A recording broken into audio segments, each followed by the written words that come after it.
sorg aan die oggend, aan die middag en in die aand, met brood en vlees. Luister, lewende, asof vleesetende diere. Glory be to God. Hoekom het God nie 'n engel beveel om vir Elia te sorg nie? Maar hy stuur 'n vleesetende diere kry.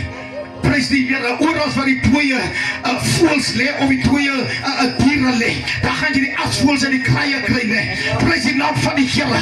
Maar die Here stuur reeds 'n kraaie om vir Elia te sorg.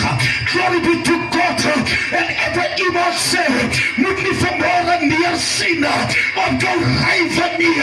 God kan enige een gebruik om vir jou te voorsien. God kan 'n bedelaar voorsien of instruct om vir jou te voorsien. Glory be to God. Maar omdat jy te hoog is, nee, prys die Here, sien jy neer op jou rywe. Jy sien neer op jou kleine. Prys die naam van die Here. Maar God sê by jou vanmôre sê, prys die Here, dat vyver gaan jou locate. Prys die Here, vyver gaan jou opsoek. Glory be to God. God gaan sy rywe vir jou stuur. Mandaraboseke, ribaboseke.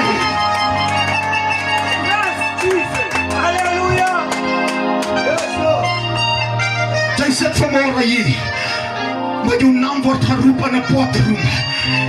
Luister, jy het nie werk gesoek nie, maar iewers kom jou naam op in 'n potroom, profietie. Prys die naam van die Here, because favor will locate you. Glory be to God. Praise the name of Jesus. The raven knows your address. The raven knows your name, and your favor will locate you. Kan ons wat 'n prys gee?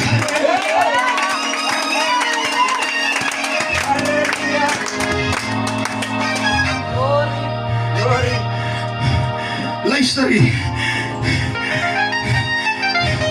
Iemand sit opgeskeep. Pastoor Shabalala. Iemand is belas met jou blessings. Iemand is belas met jou seëninge. Glory be to God. Luister hier. En die seëninge het Shabalala se adres op. Die seëninge het Padelos se naam